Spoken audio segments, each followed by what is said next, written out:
Welcome back, everyone, to a brand new episode of Screenplay Rewind. I'm Geoff. I'm Ron. How's it been going, bud? It's going pretty good, pretty good. I'm just glad that more WandaVision. Yeah, I'm very excited to go after the season's over and record that part 2 follow-up for the second half of the season, because that show's gotten fucking bonkers. Like, it's getting even more bonkers as it goes. Yes, and I love it. In the best ways. But I'm just happy that Ron managed to stay awake long enough to record, because we had this whole plan with a couple of buddies of ours. Like, we're going to play PUBG last night, and after WandaVision happened, Ron didn't happen because he was fucking asleep. So that was fun. Lots of text messages sent into the ether as you're just vegged out watching a 6-hour YouTube video. I feel so much better than I have in the last week or so. It's funny how humans require sleep. Who would have thunk it? It wasn't for a lack of trying. Yeah, I feel you, dude. I'm not even 30 yet, and I already have to get at least 7 hours of sleep, or I'm just a mess. We've got some bad news about the next 5-6 years ahead of you. Oh God, it gets worse. It gets worse. It gets worse. So today's episode is going to be covering a little movie called Jojo Rabbit, which I am... What? It's happening? It's actually happening. Yeah, it's like the infamous Screenplay Rewind episode.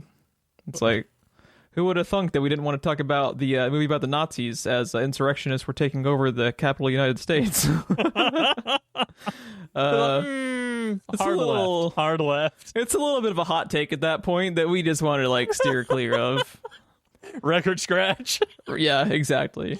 Turned on the TV and record scratch. Exactly. But we're going to talk about it today. And so I just watched it again today. It was the first time I had rewatched it since I think I watched it on Amazon Video or something, a few months after it had already left theaters. And then Ron watched it about a month ago when we were originally going to record it, but Ron did not get a chance because he was asleep to rewatch the movie.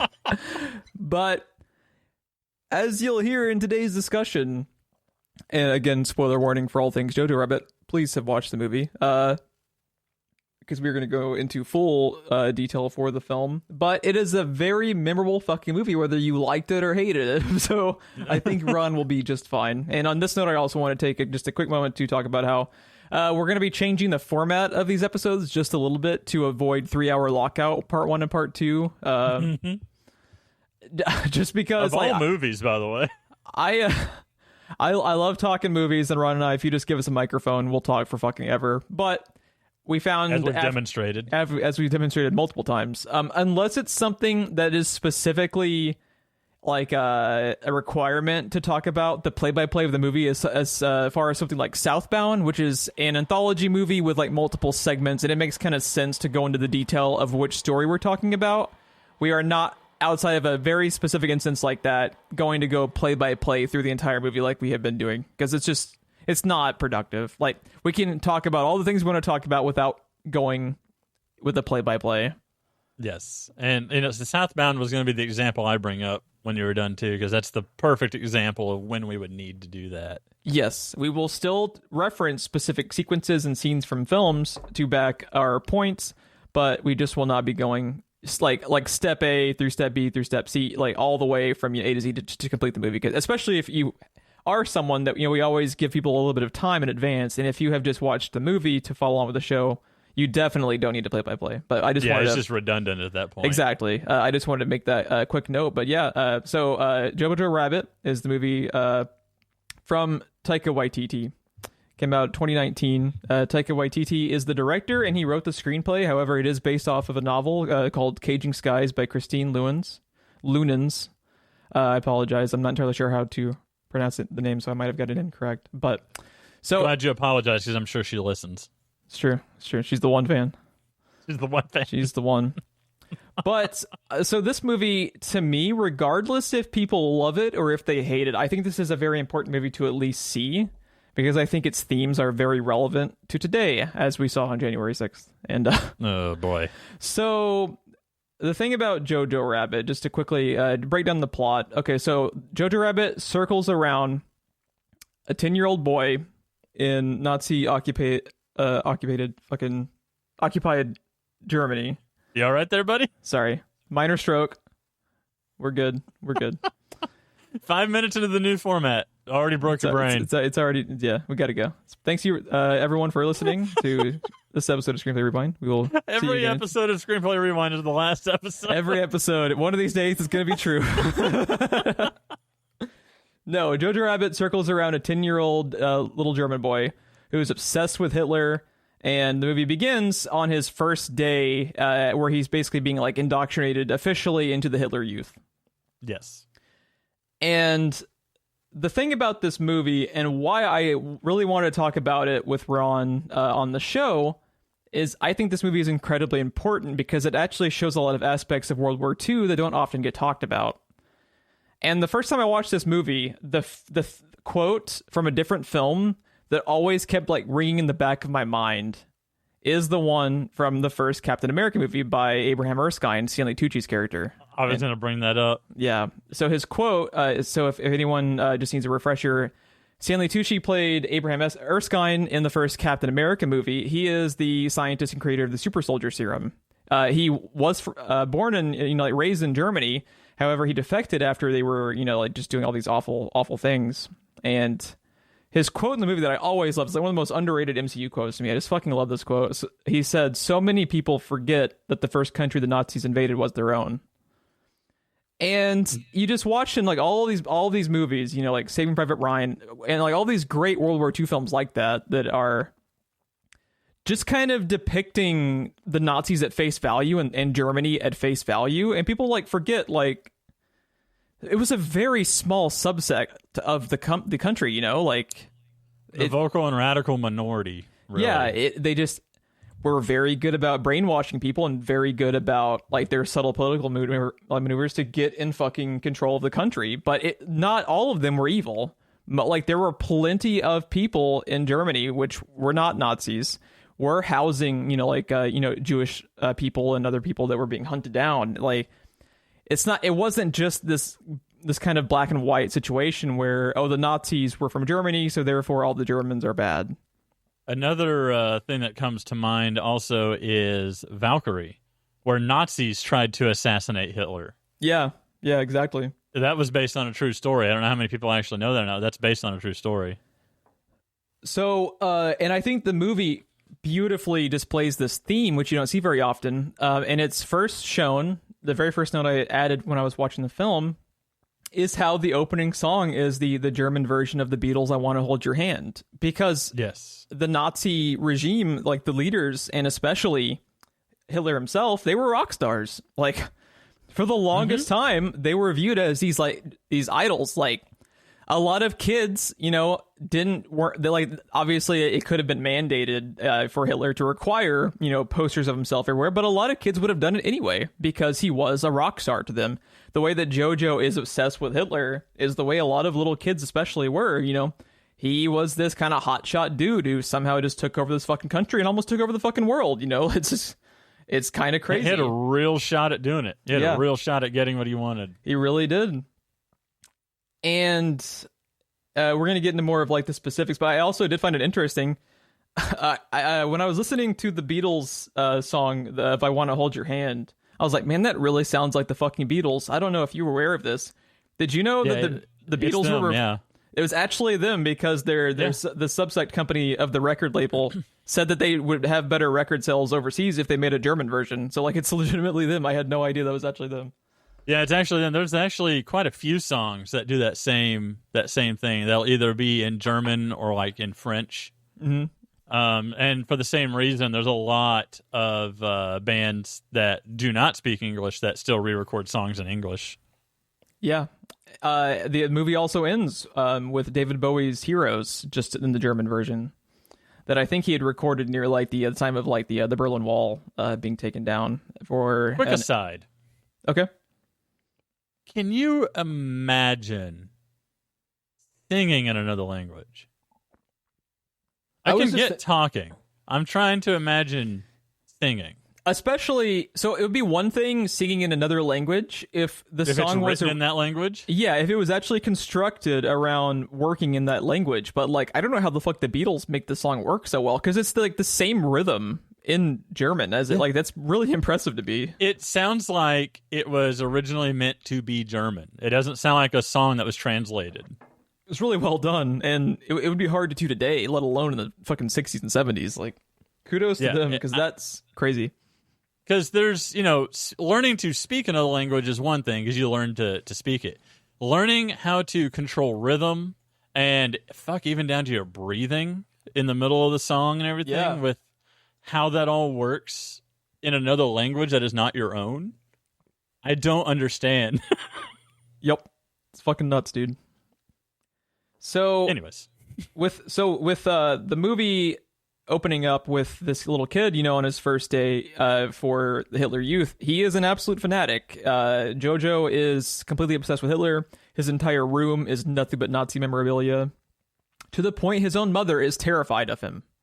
Yep. Because as you find out later, Scarlett Johansson, who plays his mom, is harboring a Jewish girl actually inside his house and is openly in rebellion against the Nazi regime and just wants the war to end because she's a very good person and she sees the damage it's doing not only on a grand scale but also just to the people. Because I love that this movie takes the time to make it feel like these are real people, like Sam Rockwell's character. So once Jojo goes to the Hitler Youth camp, the person running it is Sam Rockwell. And it's the best. One of the best things I've seen this year, by the way.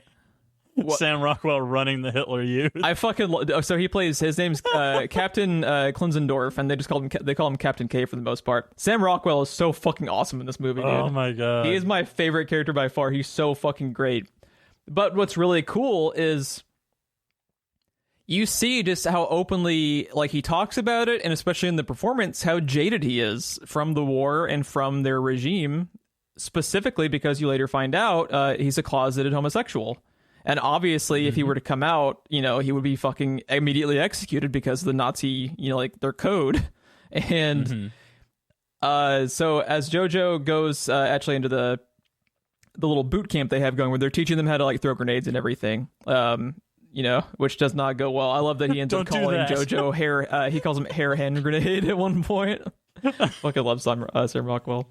I just love after that scene, by the way, he just looks at the rest of the class, points at Jojo and goes, "Don't do that." So he yeets a hand grenade trying to look all badass, and it bounces off a giant tree directly back and it blows him up, and it really fucks him up. He has to go get surgery, and he his face is scarred up, his leg at first is barely functioning, and he gets just really fucked up. And I'm glad you pointed that out, is because they have this brutal moment where you see this 10-year-old kid just get blown up by a fucking hand grenade. And they end the scene on a joke because that's just Jojo Rabbit.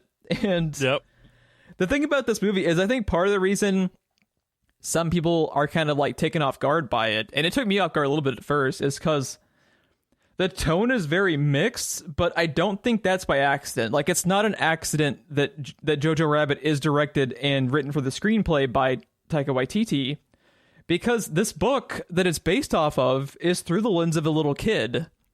And that type of mixed tone is exactly the type of tone that you would expect from something that's being viewed through the eyes of a child. Because especially you, Ron, you have two. Are your kids 4 years old now? I believe. Yes. Yeah, yes, they are for a kid, everything is fine until it's not, and that's kind of how the tone is of this movie. Little kids don't have coping mechanisms.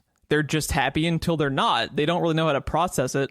And I just think it's fascinating that this movie exists and this book existed to really dive into the impact that having somebody like the Nazis and Hitler in charge of a country can do to a little kid. It's obvious that it's causing damage on a global scale because there's a world war in play, but just to see the damage that it causes Jojo's family. He has a huge internal conflict going on, not only with himself towards the end, but with his mom. His mom is just terrified to even have conversations with her son because of how brainwashed he is by the Nazis. Yeah, basically what the Hitler Youth, these kids were turning in their parents to the authorities. Yeah, without a second thought.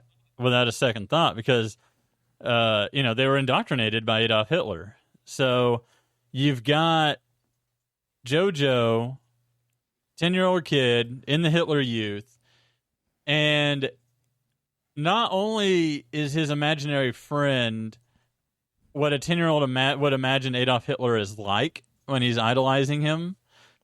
But it's the thing that's interesting to me is also that the state Adolf Hitler is in reflects the state of Jojo's like psyche. Yeah, he's like his id. mentality. He's like his 10-year-old Nazi Hitler Youth id, essentially.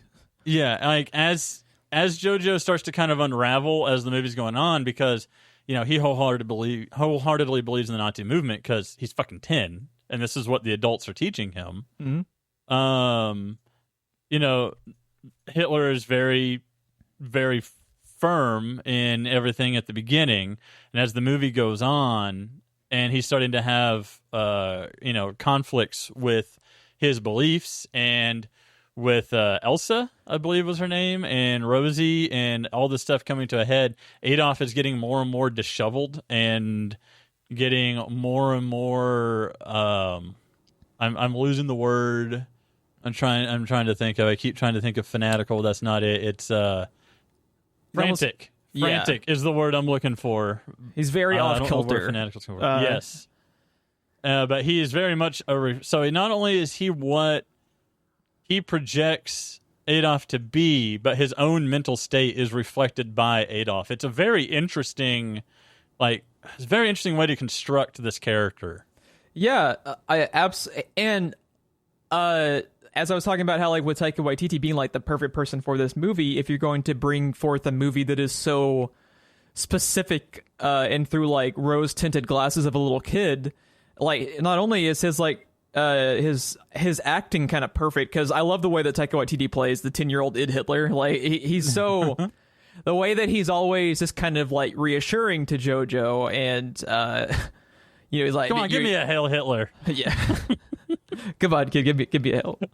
Can I just point out, I'm looking through the quotes on IMDb because I was looking for a specific Rosie quote, but just scrolling through here, do you know how long some of these quotes are? And they're just the Hail Hitler, Hail Hitler, Hail Hitler, Hail Hitler between 8 characters over and over as they have to do it to each individual person. That seed when the Nazis come to their house. With the Gestapo. When the Gestapo dudes come in and they have to do 3 sets of Hail Hitlers because 3 new people are introduced into the conversation. It's fucking hysterical, dude. Every time someone walks into the room, everybody has to stop what they're doing and Hail Hitler to each other. And the editing is fucking genius because it does quick cuts back to every person just to kind of amplify it. It's fucking genius, dude. And I'll talk more about the editing and some of the gorgeous, very subtle cinematography in this movie. It reminded me of Johnny Dangerously with the no more nodding. yeah, for sure. Because I think someone even says okay, no more hailing Hitler. What's also super important while we're talking about it is I love the fact, and I think it's probably mostly rooted in the novel because obviously he adapted it for the screen, but with the screenplay and the novel, I love that the kids actually come across as legitimate kids. They're not precocious little small adults. They are openly excited, and they have this childlike exuberance to them. And even Taika Waititi does when he's playing Hitler. He really portrays that just exuberance to them that little kids have. And I just think it's wonderful that this movie actually manages to make me buy that I'm watching a movie through the eyes of a kid instead of a precocious little adult who just happens to be 12 years old or 10 years old, along those lines. Most kids in a movie are either on one end of the spectrum where they're a spoiled little shit and they're more of just a stereotype of a little kid, or they might as well be an adult because of how precocious they are. And this movie, Jojo just nails it. They are little kids, especially the conversations between Jojo and his friend. His best friend. Yorkie and Jojo, the best example I can think of what you're talking about is at the beginning on their first day in the Hitler Youth when they're in that tent and they're having that conversation about aren't I your best friend? No, you're my second best friend. And obviously that's Hitler is his first best friend. I would be happy if I was second because that's who you're in line after. Essentially, that's what Jojo's getting at. Right. Yeah. But and then just that whole conversation is very much a conversation that 2 children would have, whereas most of the time in a movie, like you said, children are portrayed as someone who doesn't have kids, what they think a kid is like, who doesn't have much experience around a kid. Yeah. So you end up with all of the stereotypes of kids. Mm-hmm. But yeah, that conversation is the best example I can think of. Right Every conversation between Jojo and Yorkie is amazing. I absolutely love their little bromance Especially they as have. the Like movie goes Yorkie on. is so fucking funny. Like when he comes in later in the movie and he has his fucking cardboard Hitler Youth costume, dude. It's so fucking funny. I love all their back and forth. Yeah, as the movie goes on, their conversations only get better and better. I absolutely adore them. And so at this point in the movie, you just kind of like start going through the motions of Jojo's internal conflict. So the kind of breaking point for the second act, especially the movie, is after Jojo has the accident with the frag grenade and he blows himself up. I think it's also really cool if you pay attention to how he's injured. It reflects his internal conflict, because he is only scarred and only messed up on one half of his body. So it kind of like reflects how like two-faced he is, about how he's putting on a show about wanting to be, all about Hitler and all about the party of the country and the Nazi movement and everything. But he's so internally conflicted about it, because even before the accident with the grenade happens, they have the scene that gives him the nickname of Jojo Rabbit, where the not Rockwell and Theon Greyjoy, who I also think is pretty funny in the small amount of screen time he has in this movie, Alfie Allen. But the kind of like early 20s, like late teens that are kind of like running the little subsections of students in the Hitler Youth, they make them they want Jojo to kill a rabbit for just to kind of show that they have that kind of killer instinct in them, and he can't do it. He tries to like he sets the rabbit on the ground and tries to send it to freedom. It's just. Mm-hmm. He wants to be evil, but he can't. He is not a Nazi. He's just pretending to be. Yeah, he wants to buy into it, but he can't. Which he gets called out for by Elsa later, because it's not about the Nazism or the beliefs. It's about being included. Yes.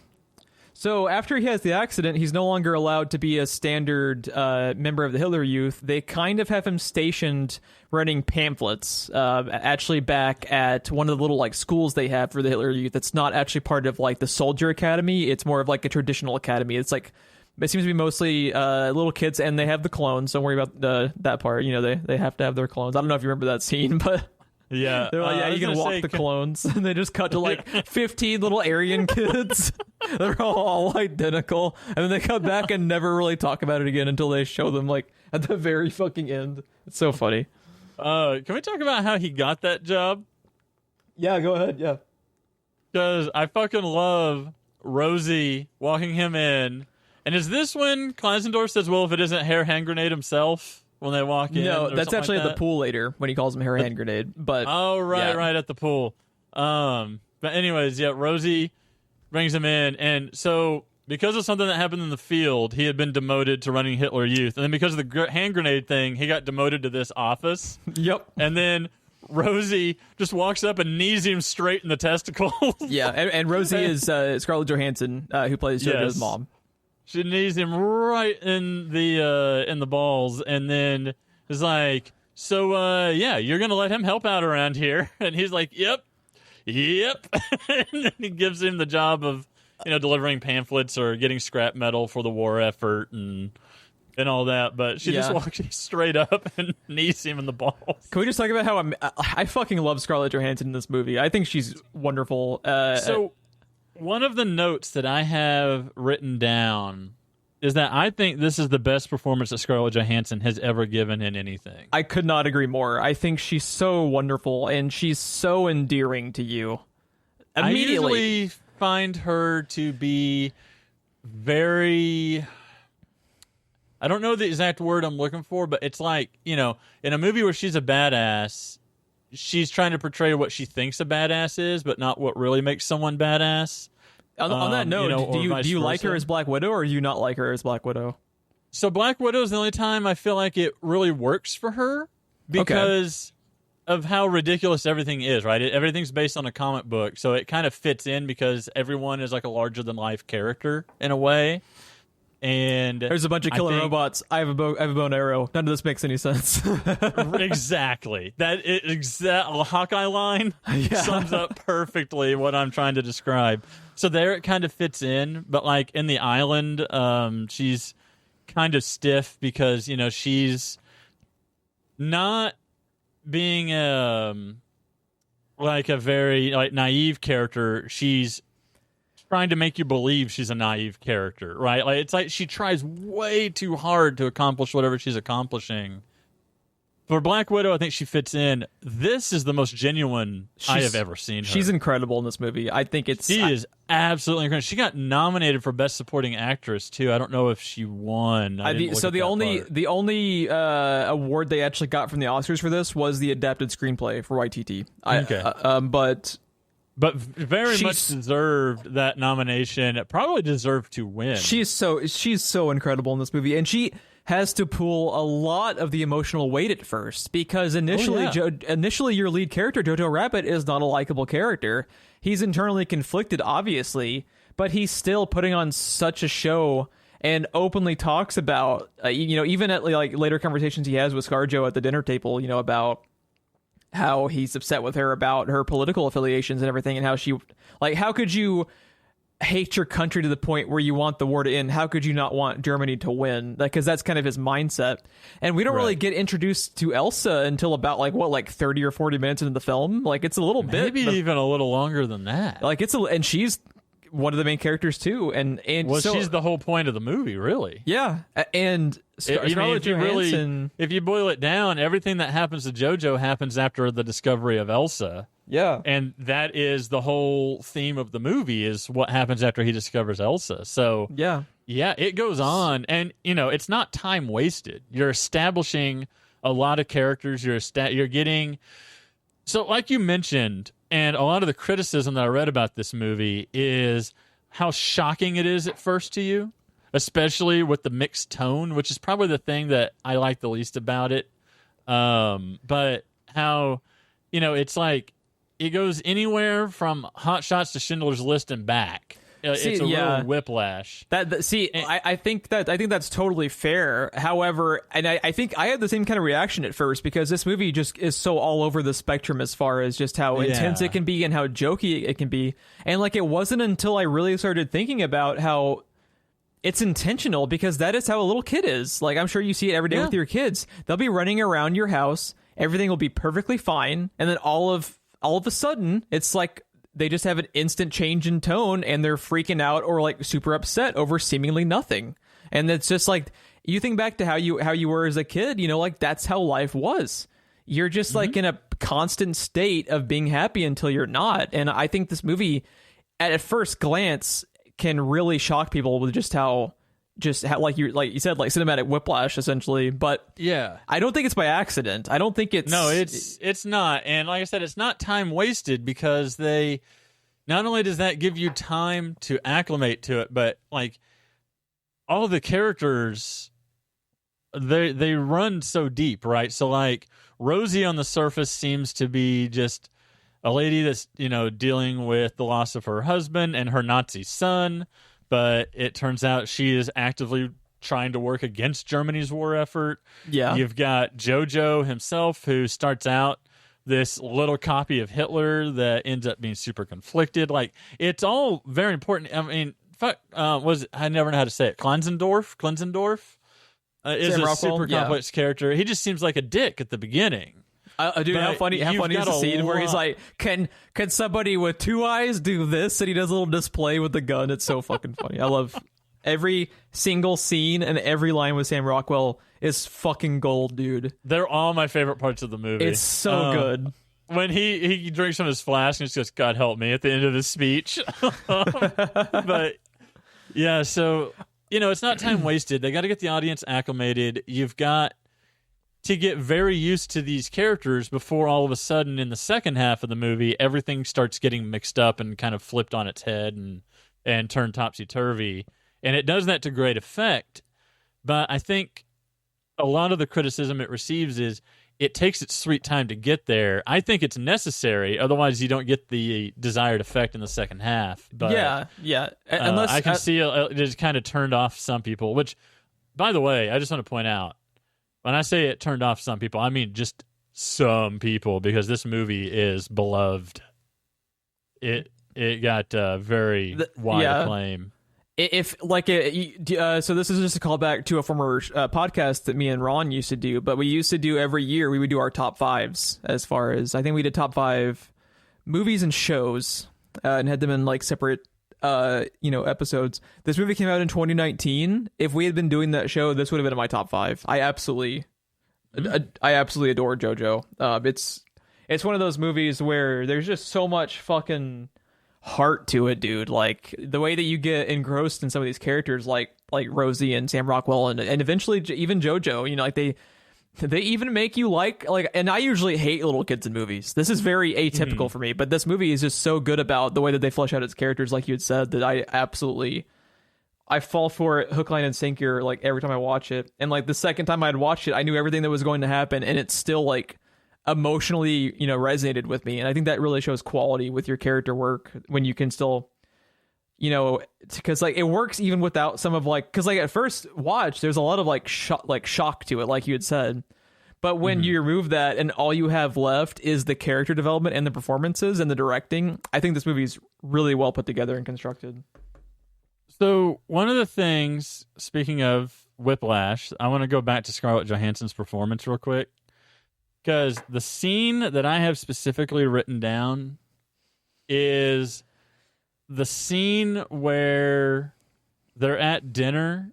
I think I know which one you're referring to. Yeah. I think he had just discovered Elsa, if I recall. And it's the scene where he ends up dancing with her, but she like impersonates his father because he wants to talk to his father. Yeah, he gets very angry at her because he's talking at the dinner table about how like I'm all alone, all I'm left with is you, who hates our country. I could be with Dad, who was actually like you later find out he was also in the same kind of mindset as ScarJo, about how he was actually like a freedom fighter and not a German soldier the way that JoJo thinks he is. But wasn't he like leaking information to the Allies or something? They don't really. They've only ever vaguely talk about his dad. Like that, you find out that he was associated with kind of being like a freedom fighter in some regard, but they don't go into a lot of explicit detail about what he does. But yeah, he's like, I'm stuck here with you, and yeah. Yeah, she goes to the fireplace and wipes soot all over her face like a beard and puts on his jacket and just starts impersonating him. I was just like, the scene is dumb, but at the same time it's kind of great. And like her performance through that whole thing, even when she walks over to the fireplace and she has a conversation to where she knows that JoJo can hear her talking, and she has a conversation back and forth between her, kind of like she gets like a deeper voice as she tries to impersonate the voice of JoJo's dad and is talking back and forth. Well, you get the feeling that they had this conversation dozens of times, right? That this was a thing that, right? Because it doesn't happen right after she like shouts at him and like slams the table with her hand. Yeah, she gets like right in his face and then screams at him and does and then he gets like scared and freaked out, and then she has this reaction to it because she's been drinking a little bit. She's constantly drinking. She's obviously in a really bad way. How she's just so stressed out from having to try to take care of the girl that she is helping stay alive by keeping her hidden, and also trying to deal with her 10-year-old son who she adores, but who is just in this very, very bad state right now. Yeah, and then she goes over to the fireplace and has the conversation that you mentioned. Like, I yelled at the kid again, so. This is, in the dad's voice. Her character never breaks character. She's dressed as the dad. She's acting as the dad. She has the reaction as the mom to JoJo being freaked out, but then reacts to it as the dad. And like, you just can imagine her and her husband having this conversation outside of JoJo's bedroom in a hallway. Like, this is not the first time this has happened. Yeah. I totally agree. Like, in this portrayal, she has turned into him for a moment. You know what I mean? Like, it was a very real, kind of shocking thing. But then looking at it critically, you're just like, God damn, this is Scarlett Johansson? She's this? Because like she's obviously likable from the onset just by like what she does, and just her line where after she's first brought JoJo back and he's like worried about going outside and getting attention because of his facial scars. And then she has that line that I love where she says something along the lines of, be glad to get the attention. I was cursed with being incredibly attractive. And she's just so likable, and her delivery is always so good. And I think part of the thing that you were kind of talking about, how you think she kind of works in as the Black Widow in the Marvel movies and works here, I think she is a byproduct of which director she's working with. Because if you look at like some of the great directors they've had, obviously working on the MCU movies she was in, like Favreau with Iron Man 2 and Joss Whedon and the Russo brothers, and here with Waititi, she seems to like really get the role when she gets like a little bit of help from like a specific director who can probably give like very specific requests on what he's wanting out of the performance. The performance you mentioned out of something like The Island, wasn't that directed by Michael Bay? Michael Bay doesn't give a fuck about character performance. So there was probably no direction to go off of at all. She also stood out in that, though, because she was acting opposite Ewan McGregor, who would get a fucking Oscar nomination in my book for starring on a fucking like cereal commercial. Like Ewan McGregor, dude. So she was acting opposite him the entire movie, and it was just, you're just looking at her. Opposite two of them. Like, oh god, he was playing two. There were two Ewan McGregors, like two for the price of one, bro. Like, yeah, that's a tough challenge. One's an asshole, and one just wants bacon. Yeah, exactly. But yeah, the two lines that I think happened back to back that her delivery on are fucking great is right after Jojo has told Rosie that he's been hearing his dead sister upstairs. And she talks about how sad it is that he's going crazy. But then she's like, but you've lost your mind. But it's sadder for me, though, because I have to live with a crazy person.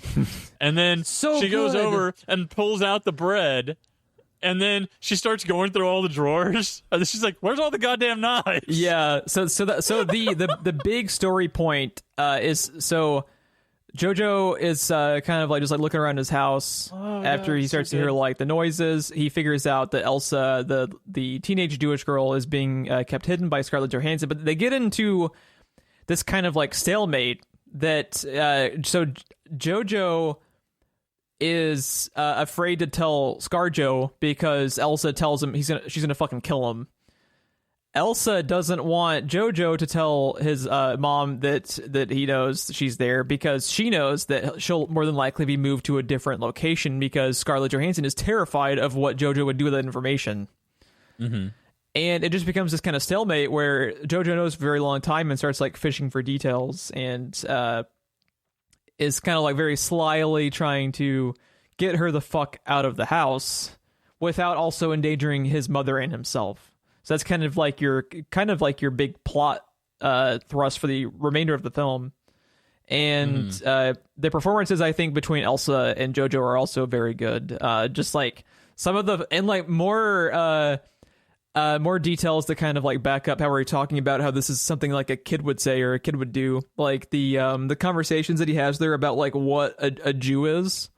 Very great way to show a kid trying to puzzle out a very adult conversation. Yeah, because these kids, these poor kids in the Hitler Youth, like the Jewish people are made out like to be like they're like fucking werewolves. They're like mythical creatures to them because that's what they've been told. Because they've been told by the adults. Who else are they gonna go? Like they have nothing else to go off of. They're being and I think brainwashed. It's early on, Elsa has this great line, referring to the Bible, where she tells him there are no weak Jews. I'm descended from those who wrestle angels and kill giants. We were chosen by God. And you were chosen by a pathetic little man who can't even grow a full mustache. So badass, dude. And she like fucking throws him across the room too, dude. She's feisty with him, and he is terrified. And like the thing that like made me think of these scenes is like you mentioned about how like they have the callback joke about how ScarJo can't ever find the knives. And it's because Jojo, I love the first time he goes after Elsa, he has his knife. He loses it because she steals it from him. He finds another knife in the kitchen for their second encounter. And he also loses that in the middle of it. And I love that at one point he has a fucking colander on his head like a helmet and a ladle. And that's what he's going into battle against Elsa with. And it's such a great little kid thing they would do. It is such a thing a kid would do. There's a moment where Hitler was like, for God's sake, don't give her any more knives. And then later is when Rosie's like, where's all the goddamn knives? This script has so many fantastic callback jokes. Like, I know Taika Waititi had to have been sitting on the script for years and years. Because like when you have this many referential moments, like later in the film, even not even talking about quotes, like I mentioned earlier, they have like the joke with the clones. And then in the final battle sequence, you see the clones. And they have another, like, everything is so layered and everything is so self-referential by the end of the movie. It's just so well put together. Are the clones supposed to be a Star Wars reference? Because he's a big Star Wars guy, and he wrote and directed and had moments in Mandalorian. Sort of. I think he wrote. I know he directed. Favreau might have written. I think he's also just making fun of the Nazis because Nazi cloning was a thing they tried like multiple times. Well, I was just wondering because the Empire is clearly supposed to be the Nazis. Yeah, you're not wrong. It's kind of like a double entendre of a reference, probably, because he is a big Star Wars fan, and the clones. We need someone to walk the clones. I see that scene in my head. We need someone to walk the clones, and I love where, Rebel Wilson, Fraulein Rom, she slaps a fucking primed hand grenade to the back of one of the clones, like, here, run, go hug that American. And she's one that I typically don't even care for, but she's even pretty good in this. Yeah, she's really funny. Like that earlier scene in the very beginning when you're first introduced to her and Sam Rockwell. And Rockwell is breaking out how the little boys are going to learn like hand grenade throwing and trench digging and everything. And then they're talking about how the girls are going to learn wound stitching and how to get pregnant. And she's like, I have given 8 children to the party or something like that. It's just so funny. Yeah. It's great. She's wonderful. Because Sam Rockwell and Alfie Allen Finkel are in a relationship together. And are very jaded, but Rebel Wilson's, she's all fucking in, dude. She buys all the stuff they're selling. So I just wanted to talk about this as well, because part of the reason I think this movie is also very important outside of, like we talked about, trying to actually show more about like just how dangerous it can be for a little kid in this type of environment, which is how much of a like a thing of clay they are, that they can be molded, is even if you take outside the World War II aspect or take out like the little kid aspect, this just kind of shows like whether they're adults like Rebel Wilson or little kids, just how like dangerous role models can be. And you look at like just how brainwashed all the kids are. That it just goes to show that I'm glad this movie exists to kind of display how dangerous someone like Hitler is in that type of like power play position where they do so much damage not only on battlefields but also in living rooms and in homes, and it's so damaging because like I know like especially this was probably even more on your mind like with having 2 little kids, that you see how fragile it is. Little kids have nothing to go on but the adults and the environment they're with. They emulate. It's like one of those things like people talk about, like it's much easier to learn, foreign languages when you're a little kid because you just kind of soak it up. When you become an adult, you're more kind of like locked in your ways. You're no longer like little kids are like a sponge. They just soak up their environment. Believe me. And the devastating effect that Hitler has on Jojo at first, that he's obviously internally conflicted because he ends up being like a good person in the end, but damn, he wants to be evil. He's all about wanting to be evil the whole time. And he the thing that I was thinking about kind of on the same lines is with role models and stuff, it doesn't even have to be that big of a personality or that big of a person like Hitler was. In the age of social media and YouTube and Twitch and TikTok and all those services, the definition of a role model has changed in the last decade or so. And the people that kids look up to has changed in that time. And it's no longer just the people that they see on TV, Yeah. It could be a Twitter account that they follow. They're constantly in a state of exposure. You see just how many how many followers that some of these people on like TikTok and Instagram and stuff like that have, and just like influencers. Because it was, just think about how much brainwashing there was in 1930s and 1940s Germany with Hitler and the Nazis. There was no internet. Posters and radio and limited TV. They were able to brainwash and take over control of an entire fucking country using the fucking radio and pamphlets and those like little 15-minute previews they had in place of movies as propaganda. And now, like, every little kid, once they hit the age of 5, has a tablet or has a cell phone and has just a constant access to role models, be them for the better or for the worse.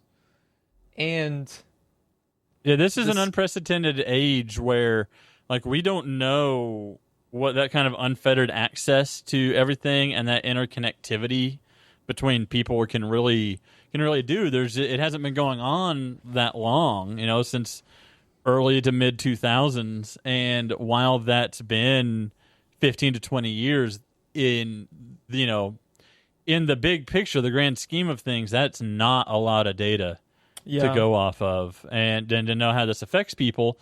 And I think we have seen how some of this stuff can affect people, and how it can radicalize people. Just very recently, just about a little over a month ago, we saw some of it. And Facebook could be the fucking destroyer of the universe, dude. Like, it's an echo chamber of just idiots, dude. Just like, and it's just kind of terrifying to think about. It's something that's kind of on my mind all the time with my kids. Yeah, it's on my mind. I don't even have any kids, so I can only imagine.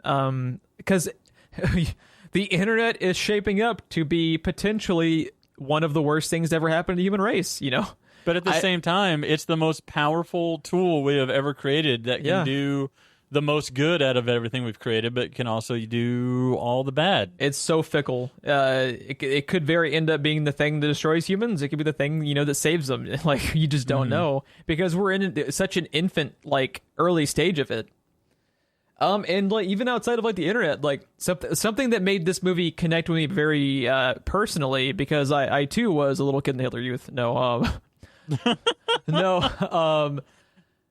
It made me think a lot back to my own childhood, specifically with my parents. Because this is very like inside baseball just for me, but I come from a family where my mother is very religious and my dad is not.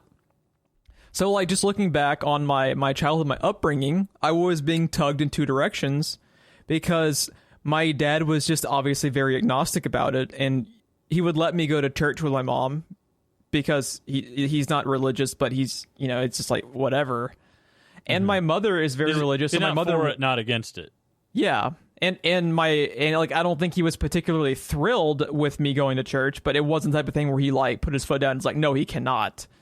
And my mother was the type of person, like, she wanted to be in church with her every Sunday morning. And for the first 12 years or so of my life, until I started becoming like an older teenager, I bought into religion because that's what I was being taught to from my mom, and because my dad wasn't really swaying me one way or the other, And all I had to go on was me being raised by my mom, and her values became my values. And as I look back as an adult, it's like parents are kind of like damned if they do and damned if they don't, because like my mother was just imposing values on me that she holds dear. As an adult, though, in retrospect, I don't hold those same values dear, so I was basically kind of being like indoctrinated. It's just like the type of environment too, like with Scarlett Johansson and Jojo. She's trying her best, and she's such a good mom. Oh my god, she's so great with him. Like, he's such a little shit, and for her to still be able to just like rein him in, like in that dinner sequence, dude, it's just wonderful. And I obviously liked her from the get-go because of those earlier sequences, like where she knees Sam Rockwell in the fucking balls like a badass. But that moment where she pulls out the chair so that he can stand on it and dance with her is so fucking endearing. I want to cry every time I watch it, dude. It's so good. I think of that, and I think of when they're just kind of walking around, and she's walking along the top of that wall, and she's just kind of dancing along the wall. Yeah. And they make a very poignant point about her red shoes as she's dancing. Yes. So let's segue a little bit and talk about this point, because this movie has some great cinematography to it. So the element of their shoes is very important both within the story and within the framing of the scenes, because one of the things that Scarlett Johansson has to do for Jojo is tie his shoes. Because he wants to be in the fucking Nazi regime and take over the world, but he can't even tie his shoes because he's 10. And they're just kind of like exasperating at that point. And with the thing with the shoes, it's so cleverly done, because the first time you are shown the close-up of her shoes is actually at the pool.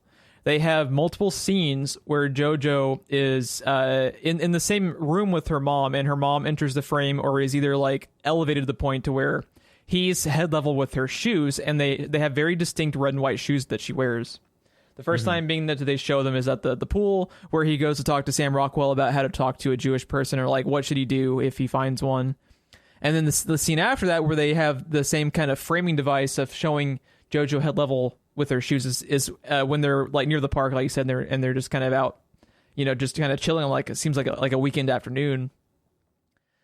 And that scene, dude, when he is walking through the town following the butterfly, which is another callback to the conversation that he has with Rosie earlier on about how love is having that pain in your stomach, like having butterflies in your stomach, and it's like a motif for the movie. And he's following this blue butterfly through the town, and he just continues chasing it, and eventually he's kind of like lower than the frame, and then they bring the frame up with Jojo as he stands back up after he's been chasing this butterfly, and you just see that she has been hanged by the state. And dude, I was devastated the first time I saw that.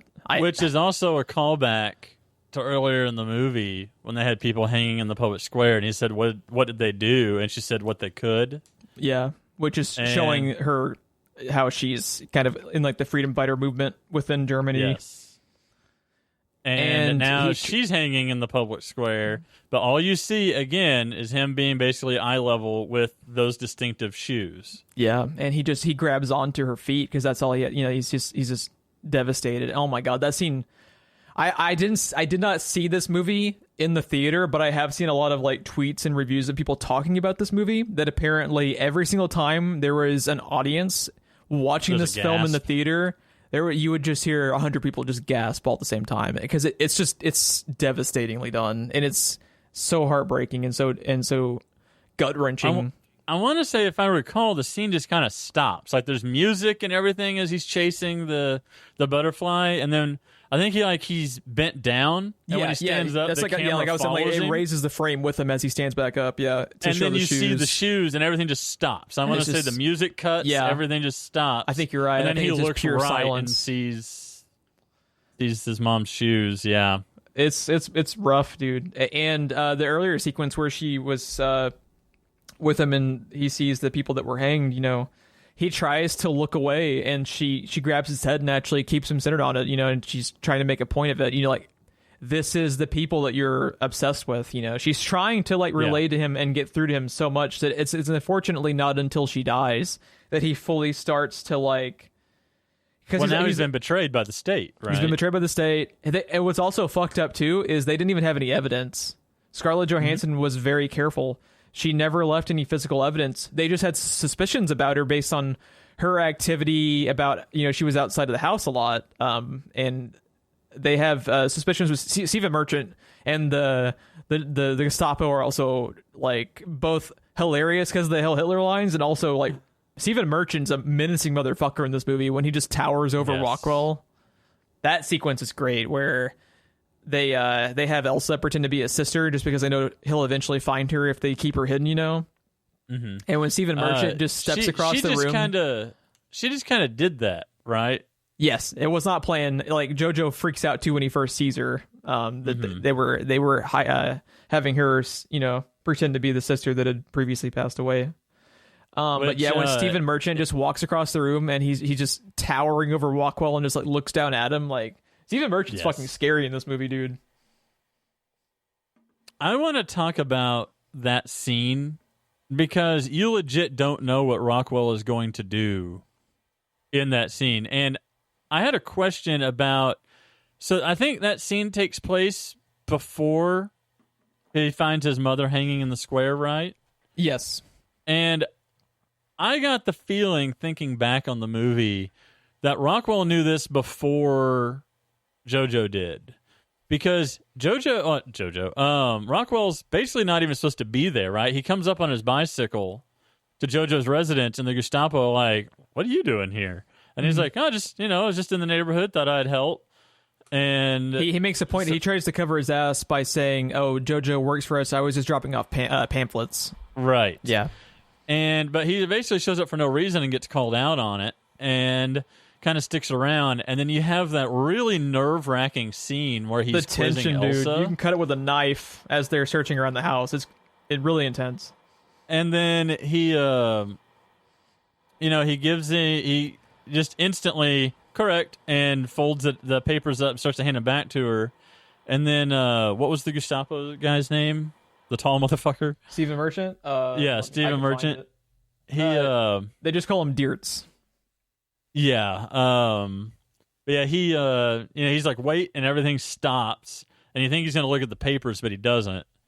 But the reason I think he already knew about ScarJo is because the line he says when he leaves, when the scene is over, he tells him to just look after his family. Yeah. And when he says it, he kind of cuts his eyes back to Elsa. And, at this point in the movie, Jojo has been asking him nonstop about Jews. And, like, now he suddenly knows why. Yep. But he leaves at that point, and then that's when Elsa reveals that she got the birthday wrong, and when he said she got it correct, so he covered for them. Yeah, she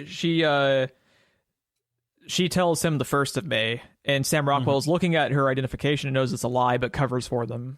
Yeah, he says correct, and it was May 7th, I believe. Yep. But, just the way he says to look after your family, and then, like, the look he gives her, and he looks so solemn and sad, and then leaves, and then it's like the following scene, he finds his mom hanging in the square, and the only thing I could think of why he's stopping by, why he's doing what he's doing, is he already knows something that Jojo doesn't, and that is his mom. Yeah. Hey, he was. And it's also a double entendre because he is just showing that, like, I know she's not your sister. You guys need to be more careful about this. And he's just like the only one, doesn't he? Isn't he like the only one that knows his sister is dead, or something? Doesn't he actually know that his sister's dead? They don't elaborate on it, but it seems like Sam Rockwell and Scarlett Johansson's characters are friends to a certain extent, at least kind of like they're aware of each other. Because like later on in the movie, Sam Rockwell talks to Jojo, and he says,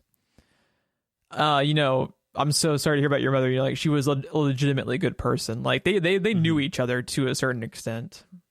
Yeah. So I want to talk about, and just like the framing of the shots with the shoes and him being to like because like what he's doing, and it's really well done too, because you don't realize it until you go back to watch the movie that he not only set up the shoes framing with her walking across the brick wall, but also with the thing at the pool to like really subconsciously make that reveal of her, being dead and being hanged, just like pop, like it, because it's not only just that she dies that it makes you gasp, it's also how they reveal it is just so expertly done.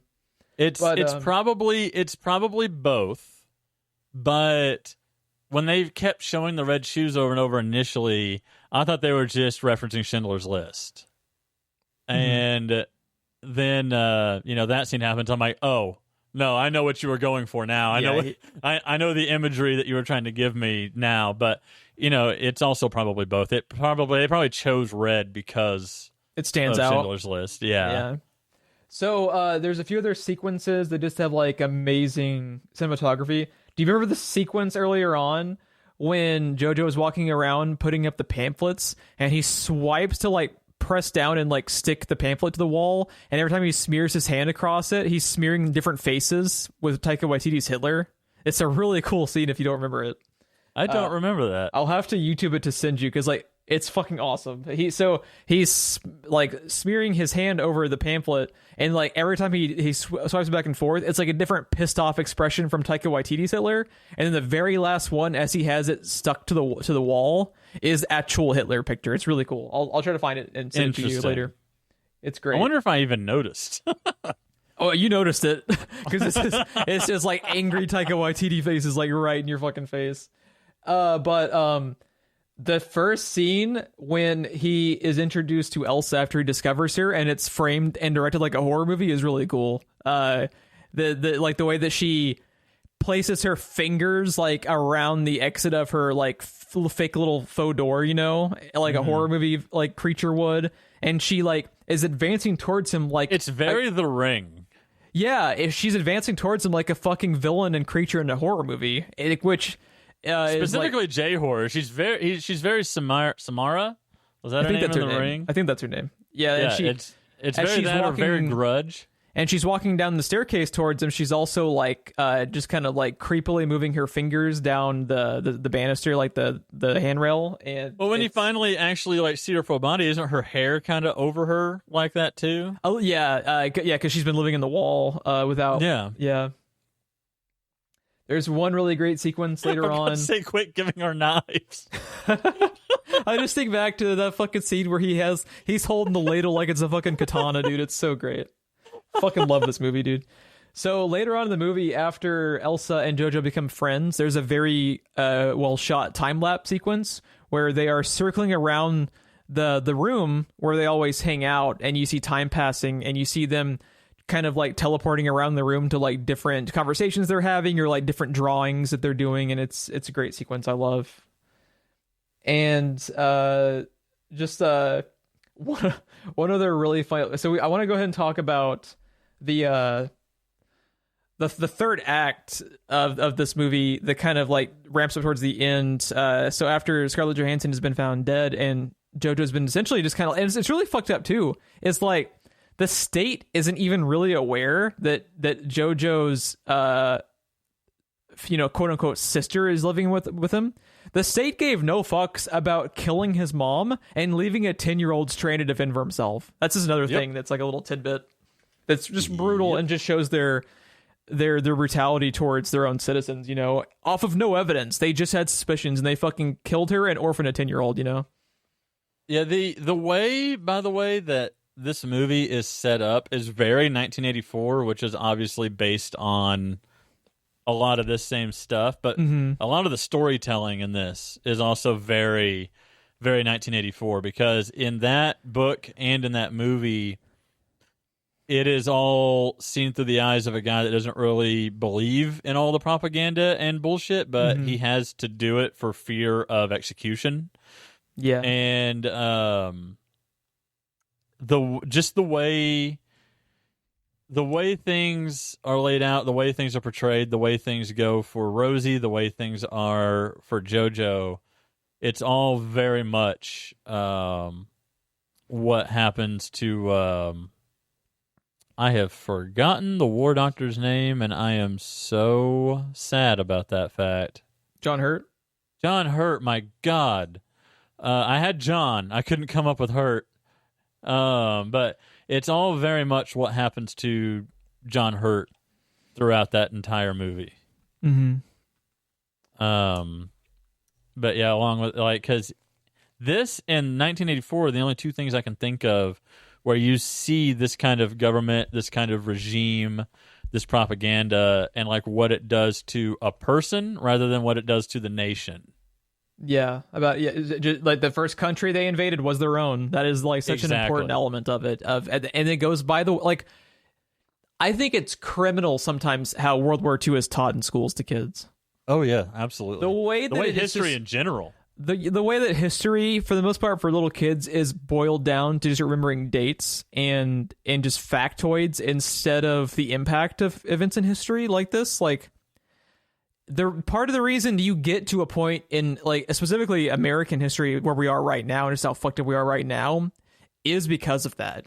If you don't fully understand the past will repeat itself for better or for the worse. You can't learn from it. You can't learn from it. And just the fact that, like, you have to have a movie like Jojo Rabbit or a novel like 1984 to delve into the psychological damage that political parties that are in just have raw amounts of power, the amount of damage they can do to their own citizens as well as other countries, that you have to get that through media it's inexcusable to me. Like, it's a travesty. And I really think the lack of kids being taught these types of situations without going in any detail other than the fact that, like, oh, you need to remember what years World War II ran from, like from the beginning and when it ended for a benchmark test. Like, go fuck yourself. That's not teaching a kid what they need to know at all. And let's talk about the ending of the movie, because so Jojo and Elsa are just kind of like living day by day, growing to become more and more close to each other. And before we go too deep into this, can we talk about right after he finds his mom hanging, the first act he does when he goes home? Go ahead. Because the first thing that he does now, this is where he kind of comes to a head with his core beliefs, everything that his mom has taught him, everything that the state has taught him, everything that, he's 10, but everything that his common sense has taught him. All this stuff is coming to a head, and the moment it comes to a head is the first act that he does, ironically, is he pulls out the same knife, the first one Elsa took from him, I believe, and he stabs Elsa right in the shoulder. Mm-hmm. And then, after doing that act, just kind of breaks down and collapses into the floor, and her entire reaction to this is to just console him. Like, he got it out of his system, right, by stabbing her. And she can tell what happened just from his reaction. Yes. And he came home alone, and the way he's acting, because, he has been felt betrayed a little bit by his mom this entire time. The state betrayed him, and he's focusing it all on the Jews, which the only one he has access to is Elsa, but he knows everything he knows about the Jews is wrong because of Elsa, and it's like the only thing that he can think to do is he tries to finish what he initially set out to do, and then that destroys him when he does it. Yeah. And just kind of collapses into a heap on the floor, and Elsa's only reaction is to just console him, and it's like it never happened, but kind of did. The way she reacts. Right, she understands that, like, it's not her that he's aiming for necessarily, and it's like, just stop and think about what that says about her character and everything that she's been through, that this is not the worst thing that has happened to her. Yeah, and at that point, like, they have become closer friends, and she does realize that, like, for him to do that, his mother had to have died. That's because, like, she tells him multiple times, because he's talking about how it's illegal for a Nazi and a Jew to be friends, and she tells him multiple times, "You're not a Nazi." She knows what he is. He's just a 10-year-old kid who's been, sold a bag of goods. That's, just this horrible group of power-hungry people that, want nothing but additional power for themselves. Mm-hmm. And to me, when not, oh, sorry. No, you go ahead. To me, when you think of, like, the big climax or the way that, like, a movie resolves itself, like, Endgame had a massive Game of Thrones style battle between a bunch of superheroes and supervillains. War movies usually end on some major battle that people barely survive. To me, that was this moment. That was the big climactic moment of the movie for me, was him walking in and stabbing Elsa in the shoulder and then just kind of collapsing, because this is the moment that everything that has been conflicting has come to a head and is now clashing almost Game of Thrones style in his head. Mm-hmm. I think it's after that moment too they actually change his wardrobe. I think at that point on, he's no longer wearing the little Hitler Youth uniform that he always had. And it's cool too how the moments with Taika Waititi playing Hitler are actually paced throughout the movie, where he starts to see, like, there's that great moment where she ties his shoes together next to the park, and he steps up and trips. And what's cool too is, like, as he is tripped, and they have that conversation about, like, what love means and what like with the butterflies in your stomach. You see Taika Waititi as Hitler spying on them. So it's like, even in that moment, it's like a metaphor for that part of Jojo's id. He's always thinking about it in the back of his mind, and he goes into conflict. Like the things with Hitler, it's not just like, they obviously use it for comedic purposes all throughout the movie, the stuff with Taika Waititi himself as that character, but I think it's just really cool that they show the degradation of his fanaticism for the Nazi party via his conversations with Taika Waititi, maybe even more than Elsa, because that's him talking to himself. Like, they have that moment where, like, he's not even, like, this isn't even happening fully in his head. He is literally speaking, because Yorkie walks up after he has the opening sequence with the rabbit, and he's like, "Who are you talking to?" So he's legitimately speaking when he's having these sequences. It's not just like a daydream, he's, like, legitimately talking out loud to his imaginary friend, in Hitler. And the scene towards the end where Taika Waititi, the last moment they have with him, I love that little tidbit too, where he has the fucking bullet wound in the side of his head. Yes. That's fucking great. And he has this whole exchange where, Waititi is trying to kind of like bring it back on board. The whole like, help me, boy, help me, or whatever. Yeah. And his last line to him is "fuck off, Hitler," and he kicks him out the fucking window like an Arnold Schwarzenegger moment. Like, it's fucking awesome, dude. Because he goes fucking flying through that window, man. It's bad. And it's from that badass. moment on, Jojo is basically a little kid. Like, he's been betrayed by the state, more so than he knows, because he finds out from Yorkie that, Hitler had killed himself. Like, he took the easy way out. He started this whole mess, been telling them that they're winning the war, and then took the easy way out and left everyone to fend for themselves. Yep. It's like he's been betrayed in multiple ways by the state, and it just all culminates in the fuck off Hitler. I do want to point out, though, that we did brush over the fact that at one point Hitler is eating the head of a unicorn that's been fried. Yeah, because it's a double sequence, because earlier on in the movie, Taika Waititi exits the conversation with Jojo by saying, "Oh, I have to go to a party. We're serving like unicorn tonight." And then later on, like 30 minutes later in the movie, he has the callback of showing Jojo at the dinner table, and they cut over to Taika Waititi eating the fucking unicorn head. And you're just like, God damn it, dude. Shit that just seems like a throwaway line is just set up for like a great joke later on, and it's just like, mwah, love it. But yeah, the one of the best things that they have done in the entire movie is Adolf Hitler with the bullet wound in his head. Dude, I saw that. I fucking died laughing. It's great. It's fantastic. So the ending of the movie circles around the Russians and Americans that are actually invading their city in Germany that they're at. Do they ever actually say which city they're in? I just now thought about it. I don't think they ever actually say which city they're in. I don't think they say specifically. I think it may be implied to be Berlin, but I don't think it is. Yeah, it's kind of because it just makes them seem more of like an everyman type of family if they kind of leave it vague. That and for the Allies, when they show up to have the Russians and the Americans and everybody there at once fighting, it just seems like it would be somewhere super important. Yeah, that's a good point too. So Jojo meets back up with Yorkie in one of the funniest scenes of the movie, where he's carrying the fucking rocket launcher. And he drops it to wave at Jojo, and it like blows up a fucking entire cafe. And he's just like, "Oh god." Yeah, that whole moment when the Allies are invading the city, and Rebel Wilson is just handing random weapons to kids, like, "Go get them, go get that American!" Like, yeah, here's go a knife, that American, here's a gun, here's a machine gun. She's sending all the fucking clones. She's armoring everybody. She walks out. She goes out with a fucking light machine gun. Yeah. As she's ostensibly going out shooting at a fucking tank. Because as soon as she rounds the corner and like leaves the frame, you just hear like the fucking tank shot go off, and just this giant like billowing puff of smoke come around the corner. She just got fucking melted by a tank, dude. And it's like, fuck. Dude. And then we get fucking Sam Rockwell. Yes.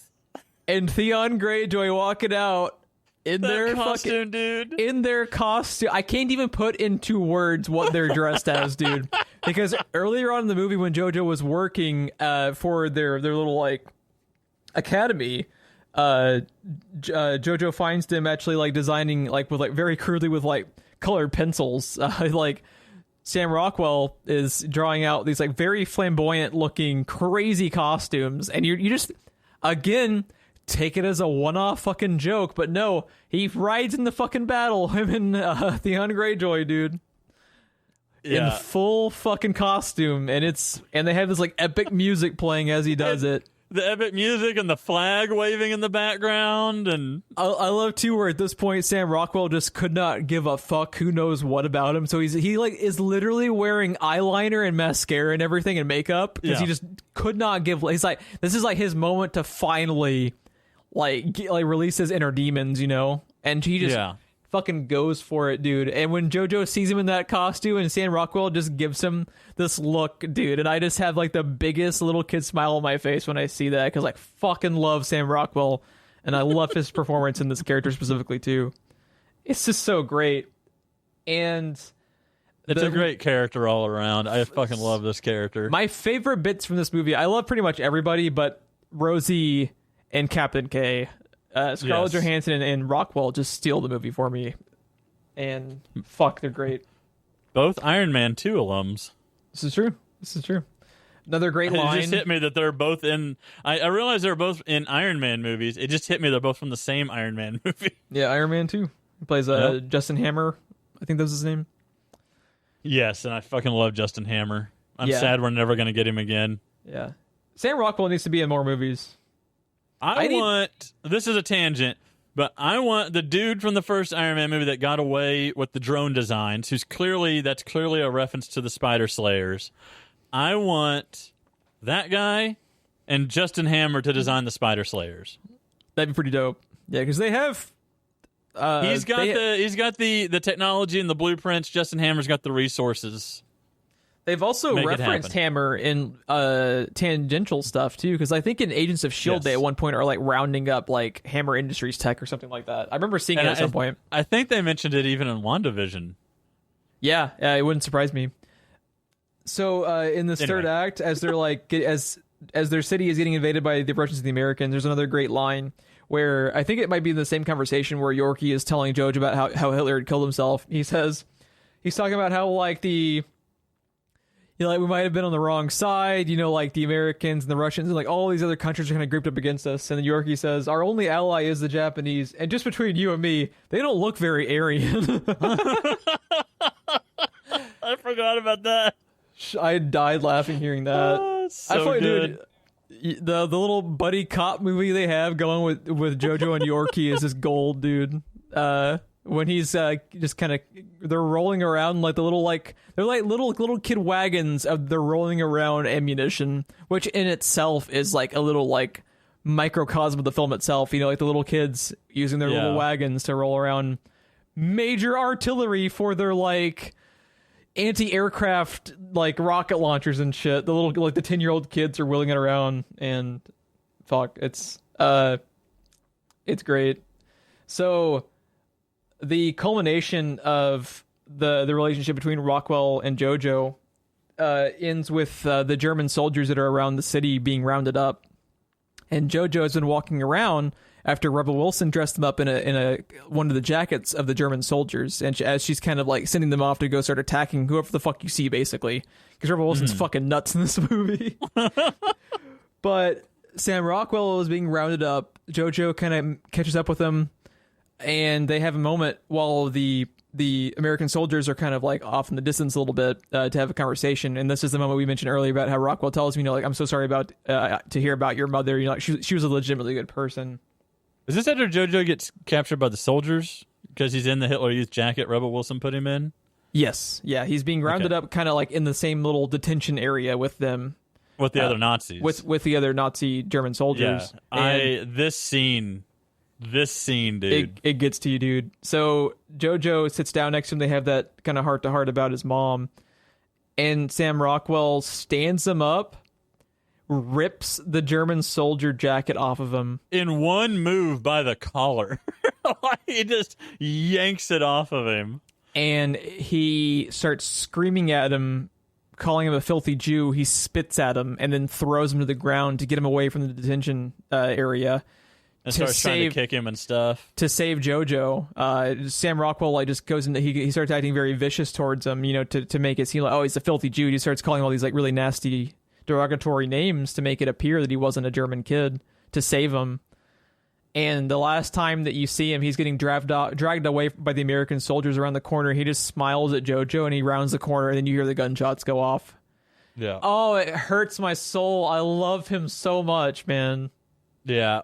He's such a great character, and just for him to be able to not only really be true about himself and like his sexuality, like obviously with the way they were dressed and everything, but for him to also kind of his last act be this kind of like redemption arc, because he's always been jaded about his position in the war and just in the Nazi army itself. He's always been jaded about them demoting him multiple times and everything, but for him to be able to his final act be to save Jojo is fantastic. Yeah, he which is probably more of his true self, but he is an officer, and things aren't going to end well for him anyway. Like, he's probably going to firing squad either way. So, Jojo might as well get out of here.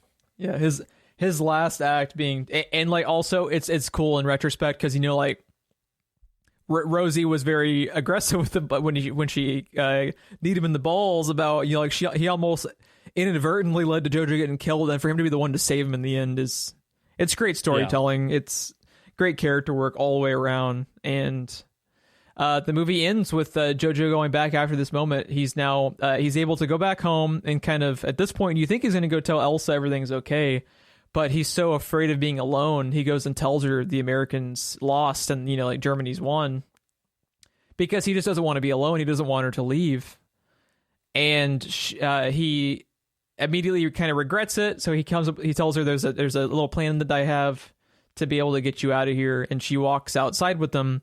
And she sees this like kind of little SUV Jeep thing drive by with American soldiers, like brazenly displaying the American flag. And she turns around and slaps him for lying to her, and he says, I probably deserve that, because it is an incredibly awful thing. Because like for a moment there, she thinks she's going to be stuck in that little fake room forever, Yeah. And then he immediately regrets it and lets her back outside. And then like just the moment after she slaps him, and then the way that it ends with them dancing just puts a smile on my face. Because people who are free dance. Yeah, it's just always been... Because we didn't talk about it, but Scarlett Johansson is actually really close with Elsa, too, because after Jojo goes to sleep, she hangs out in the wall space with her. Yeah, she goes into the wall space, and she has conversations with Elsa, because, they're legitimately friends, and she talks about how Elsa reminded her of her daughter that had passed away. So they have a very... very special relationship about, she's kind of like her, literally not just a person she's saving by keeping her hidden. She's like an adoptive daughter to her. Mm-hmm. And the thing with they talk about dancing too, just between those two. And obviously dancing was a very major theme for Scarlett Johansson's relationship with Jojo. And there's even this heartbreaking moment where she's talking to Scarlett Johansson about what it even means to be a woman.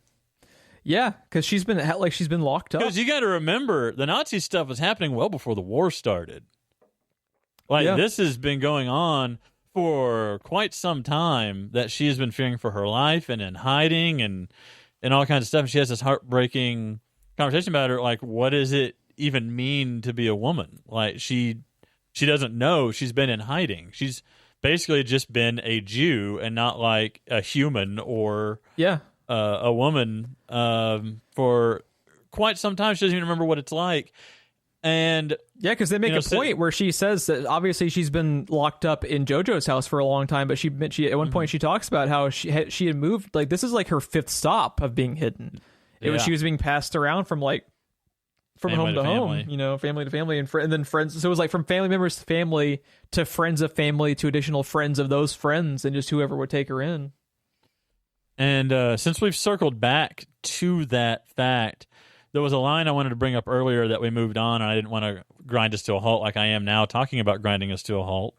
Well played. Where we were talking about how Scarlett Johansson, how Rosie is feeling about Jojo, and how she's afraid of Jojo and afraid of what living under Hitler is doing to Jojo. And she had this great line that I can't find, and I didn't write down. I just wrote down the reference to the line. I didn't write down the line where Elsa asked her something about Jojo, and she's like, I know he's in there. Like, I know my son is still in there. It's just like getting through to him. Mm-hmm. And, that's exactly what ultimately happens, more or less, when she dies. Yeah, he had already been kind of like heading that direction, but that was kind of that's what pushed him back into being Jojo and not this little fucking Nazi kid. Little crazy fucking Nazi fascist. So as they're dancing, and it's also really cool too. I think earlier we talked about how the movie opened with the German version of I Want to Hold Your Hand by the Beatles, and it closes on the German version of Heroes by David Bowie, and that's the song that they're dancing to. And the movie ends on a wonderful quote and a wonderful callback to earlier in the film. One of the other things that Jojo does when he starts to kind of like fall for Elsa, because he starts to have a crush on her, it's like his first crush is Elsa. there's this running theme of Rainer Maria Rilke, which is a German poet, and he was a favorite of Elsa's fiance who had passed away. And when she talks to him about how, like, when he'd proposed, he talked to her actually, referencing and quoting one of his poems. The movie actually ends on one of the quotes by Rilke, and it says, "Let everything happen to you, beauty and terror. Just keep going. No feeling is final." And at this point, I'm just like fucking crying because like this movie just like hits me. I don't know, like it's just a combination of the performances, the writing, the way it's shot. I just get so invested in these characters by the end of it, and because I think part of it is too, just like it hits me on like a very personal level, because especially now after rewatching, I know what I'm watching, and having had the time to kind of like digest it in my brain over time, just how like this is important for everyone. Everyone is a kid at some point. Everyone goes through those years of being so like moldable into like whatever your environment can kind of dictate. And then just to end on this like very uplifting note of like you're going to deal with, very hard things in life, but there's also beauty as long as you just keep going. And like fuck, dude, this movie just gets me. This it just hits me like right in my core every time I watch it. And fuck, as soon as I watched it and was just like, because I think I just teared up multiple times, but just like as this quote came up, and it's just such a beautiful quote, like I'm just like crying like every time, no matter how many times I watch it, probably. And yeah, it gets me. So just real quickly, like, did this movie kind of hit you maybe more now that you have had kids? Like, could you see yourself like having like a different reaction to it? Is because like it hits me even as someone who doesn't have kids, and I can only imagine like because of how integral the dynamic between Jojo and ScarJo is. Do you think that kind of changed the way that you reacted to it at all? Before I had kids, like my kids are my first and only interaction with kids. Right, I don't have siblings. My friends that had siblings all had older siblings, so I've never really been around kids. And if it weren't for the fact that I had kids, I would not have understood JoJo nearly as well as I do. But yeah, this movie, I blame part of I liked it. I am cooler on it than you, and I blame that on the marketing department, because this was basically marketed as Hot Shots. Yeah, and it is not that at all. Well, that's the thing is like there are a lot of comedic aspects, and I think they are important just to not make the movie a slog. Because you and I always talk about how like no matter what your subject matter is, you have to brighten it to some extent, otherwise it's a slog. You have to give your audience a moment to breathe. Batman versus Superman. Yeah, Batman versus Superman. Yeah, exactly. I love how that's always the fucking. Why'd you say that name? What did you do?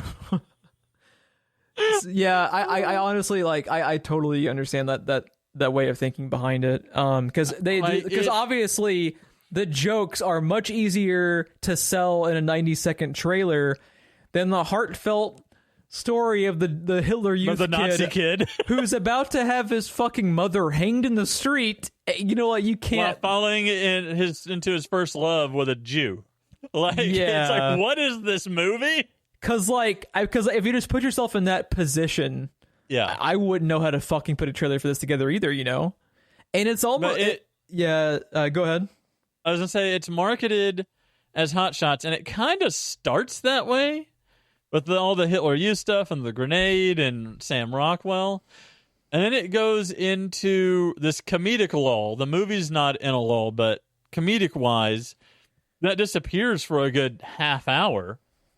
You have little lines here and there of like, where's all the goddamn knives? But usually it's Taika Waititi who's like the comedic relief in those moments. They kind of like just bring him in every 20 minutes or so. But when you go into it expecting something to be more like Hot Shots, the Taika Waititi stuff is really out of place almost at first. You know what I'm saying? Because it's almost like there's two movies going on side by side, and I don't know. It was really odd to me. I got used to it as it went on. Watching it again, I might like it better knowing what I'm getting into. Definitely watch it again. I would 100% think everyone who's kind of lukewarm on this should watch it again when you fully know what you're getting yourself into.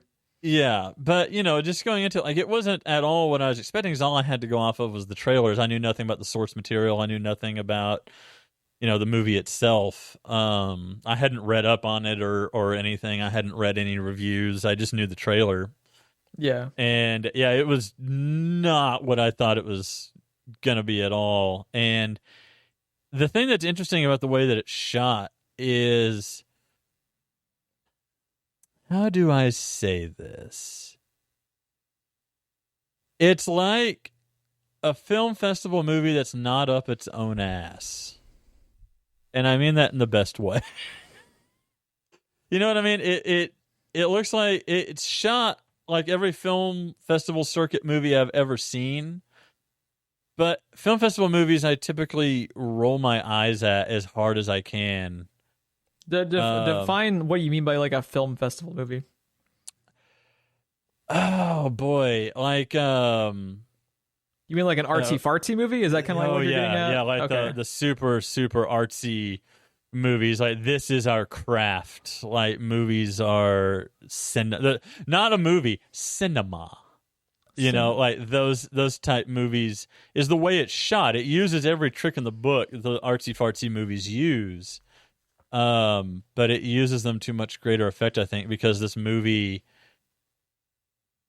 it's interesting because it did debut at a film festival, but it, I don't know, it's shot more down to earth than that. It knows what it is, and it uses just about every film technique in the book to get that message across. But it's really well shot. It's used to great effect. Everything in this movie is used to great effect. But then combined with the movie and the way it was marketed, like, I don't know, it just feels like it almost feels like an identity crisis with the movie. But it's intentional because it's a 10-year-old kid, like the lead of the movie is having an identity crisis, and like we said earlier, I think I would be very interested in hearing your thoughts once you do eventually watch this for a second time, because I think you should, because at the very least you are able to latch on with the performances and with the characters, because that's the thrust of the movie, not the Hot Shots comedy. Like, the heart and soul of the movie is the relationship with Jojo and Elsa, and with him and with his mom and with Sam Rockwell. Like, it's so fucking heartfelt, dude. Like, the movie about the 10-year-old kid with the imaginary Hitler friend is like one of the most heartfelt movies that's touched me, over the last few years, and it's just crazy to think about. And like, it is just an interesting, like, we could have an entire podcast about the expectations that a trailer can have for you. And like, I think I'm sometimes able to. I think partially just because of how many more movies I watch than you, I can usually kind of like divorce myself from that way of thinking if I'm able to buy into like in this instance, like, the characters. So like, when I'm watching this movie, the marketing is no longer in my mind. I'm just getting sucked in based on the story and the characters. I can kind of like just kind of, if it's good enough, and if I care enough about the characters, I can let the marketing go and just kind of get wrapped up in the movie. Yeah, part of the reason why I have stopped watching trailers almost entirely is for reasons like this. You know what I'm saying? Because, oh my God, trailers have gotten so bad in recent years. Yeah. Ironically, one of the other ones is Thor Ragnarok spoils half of the movie, and another Taika Waititi movie. Like, so many great moments that would have been amazing. One of the best moments of the MCU and one of the best lines of the MCU is in that fucking trailer, and the movie is clearly written to hide it until that moment. Yeah, that's frustrating too, because I just coincidentally I've been watching MCU films again. Could you imagine being anyone involved with the creation of the movie? Oh, anyone. Taika Waititi had to have been fucking livid about the way that that movie was marketed. I see, that is, the Thor Ragnarok stuff is inexcusable. I can't personally rag on the marketing team for Jojo Rabbit because this is an unmarketable movie, but they had to make one because it's a movie. Yeah. Like, it's like a $20 million movie. Like, you have to market it, because it has to be able to at least make its money back at the very least. So they were just kind of like putting a rock on a hard place, and like, comedy sells. And comedy sells, and there is no way to sell the heartfelt nature of this movie in 90 seconds, because, like we talked about multiple times, it happens over the course of the film, and it's very slowly developed to make it more poignant when things happen to the characters, you know? So, yeah. Thor Ragnarok's trailer, they never should have worked in Hollywood again. I think the marketing for this, they were just kind of fucked. I think they had nothing really to work with because it's just not a movie that you can sell in a 90-second trailer, you know? You just have to watch it. But yeah. But at the same time, the unfortunate thing is that is my first impression. That is the impression I'm going in with. Yeah. Please, at some point, watch the film again, because I would like to hear... I do like this movie. I'm just cooler on it than you are. Yeah. I also just have a lot of like personal connections with the subject matter that it really hits home with me. But yeah, I think that's going to be... did you have anything else you want to touch on before we sign off? I just had one thing of note that kind of again, it's been a while since I've watched this movie, which I feel like I did pretty good. But it's been a while since I've watched this movie, so this whole episode's a disaster. We might as well just delete all the recordings. Yeah. And refreshed myself on, you know, what all had happened. And there's an entry on the Wikipedia page that grabbed my attention, and I had to look at all 3 of the footnotes to it because I was God. Do what now? Wikiception. It drew mostly praise, especially for the performances, direction, screenplay, heart, visual style, musical score, and production values, but also some criticism for its comedic portrayal of Nazis. Note 14, note 15, note 16. And I was like, okay, now this can go one of 2 ways for each one of these. Either fuck you for making fun of Nazis, or we should not be making fun of Nazis. To which I say, fuck Nazis. But I read all 3 of these articles that it was quoting, and I shit you not, it's mostly apparently German critics did not like the way the Nazis were portrayed in the movie. And I was like, excusez-moi? Yeah, we kind of weren't, you know, totally on board with the Holocaust, so maybe go fuck yourself. I was like, hold on, is this the look you want to go for? Like, you know, I'm not one of those people that, you know, German and Nazi is equivalent. It is by absolutely no means is that true. We've made that abundantly clear because we specifically praised this movie for showing the good people in Germany. Yes, and you have German critics not happy with the portrayal. Now, there were some critics that actually elaborated on this was a serious issue, should not be made light of, which I say, go fuck yourself. We all know it was a serious issue, and we're dealing with the serious aspects of it. You can do that through a comedic take. You know what I mean? Like, you can use that to soften the blow while also demonstrating how serious the issue was. It cost him his fucking mother. Case in point, you laugh like all the way through this film, and I cry multiple times through this film. Like, they're not mutually exclusive. Yeah. It's not mutually exclusive, which most of that was that, but I gotta say, according to these 3 articles, they were mostly German critics, and that gave me pause. Yeah, that's a very peculiar hill to go and die on, Buds. But that's you. You do you. Yeah. Yeah. That's fascinating. I could not believe. Yeah, we have some anytime you see the line, but also criticism for its comedic portrayal of Nazis. Yeah, that's bizarre. But yeah, I just wanted to talk about that. Yeah, at the very least, obviously, you know, if everyone had the same opinion on a film, you know, the world would be a lot more of a boring place. But this is important to watch, just to, like we talked about earlier, to get that kind of like ground level look and really just kind of humanize the people in Germany, you know, like that were not a part of the Nazis and were invaded and fucking being brainwashed. And it's just this terrible thing that, like we talked about, like the way that it's just never really addressed in public schools is a fucking travesty. And I think it's a very important movie, whether it fully works with someone who watches it or not. You know, just that they're exposed to the subject matter and the theming of it is important to me. And as we alluded to, especially in today's current political climate here in America, and, you know, some things that we knew, some things that have come to light, some things that were worse than we thought, like, it all kind of boils back to the core message of this film. Yeah. This film couldn't have come out at a more Perfect time. perfect time unless it was released on January 6th, Right. 2021. Man, that would have been awkward. Like, hitting HBO Max on January 7th, the day after that happened, is Jojo Rabbit. Nazis, Friday. Right. Yeah. So, yeah. At the very least, I'm happy you were able to, even though it didn't fully hit with you like it did with me, at least that you were able to kind of like latch onto the performances. Because, like, man, like everyone's great, but Scarlett Johansson and Sam Rockwell alone make this movie worth watching, in my opinion. Absolutely. ScarJo blew me away in this movie because I didn't know she had it in her. I have always been kind of indifferent about her. I've always liked her and never really had anything against her, but she is. I bet you liked her, Sailor.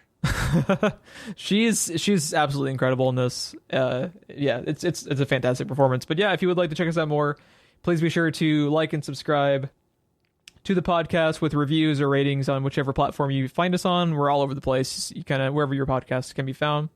If you'd like to follow us on Twitter for show updates, you can follow us at SPR Filmcast.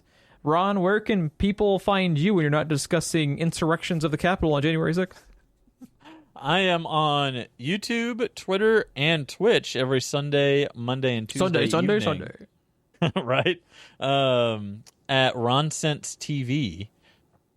You can find me at GMillerSPR, because I don't like to spell out Geoff, Geoff, every time. I have done that enough in my life. Okay. Go ahead, sir. I was going to say, we've got some interesting programming notes coming up. Oh, yeah. So is the very next episode the beginning of Friends and Family Month? Is that? I believe it is, sir. Okay, so let's go ahead and talk about that real quick. So we are not picking the films for the entire next month of the show, and we are also having double the episodes. So what we've decided to do is we are letting some of our friends and family actually pick a movie for us that we have to watch and review, whether we want to or not. And we have 3 of them that are locked in, one of them still being decided, the last one. But yeah, we should go ahead and talk about the first movie, which is actually being requested by one of the super awesome people in Ron's Twitch community. Phoenix Waddell is her name, and she has requested us to cover and watch Into the Woods, which is, I believe, a Disney musical.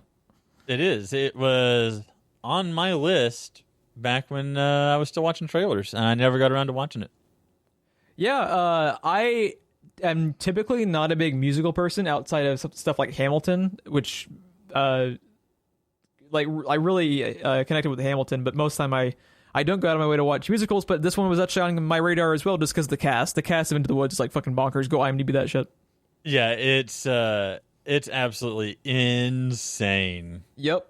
So since we're going to be rolling these out, they're probably going to be a little bit shorter episodes. Think our Wonder Woman 84 episode, which I think was about an hour. So we won't go in quite as much detail because we will be having 4 total episodes, but we will be talking about them. Because we want to have a little bit more, like a interconnectivity with the friends and family, that are actually checking out the show. So I will go ahead and give out the next movie too that's being talked about, just because we usually give about 2 weeks of a heads up if you want to follow along. The second movie is requested by my buddy. His online handle is Lazy Ghost. Dragon Ball Evolution, because he wants me to want to kill myself. Yeah, I own this movie. Yeah, that's a choice. But we will find out my thoughts in a couple of weeks once we get around to watching that. So yeah, first up, Into the Woods. Next up, Dragon Ball Evolution, and we'll be finishing up the month with 2 more choices that we will reveal later on. So thank you for listening, and we will see you next time.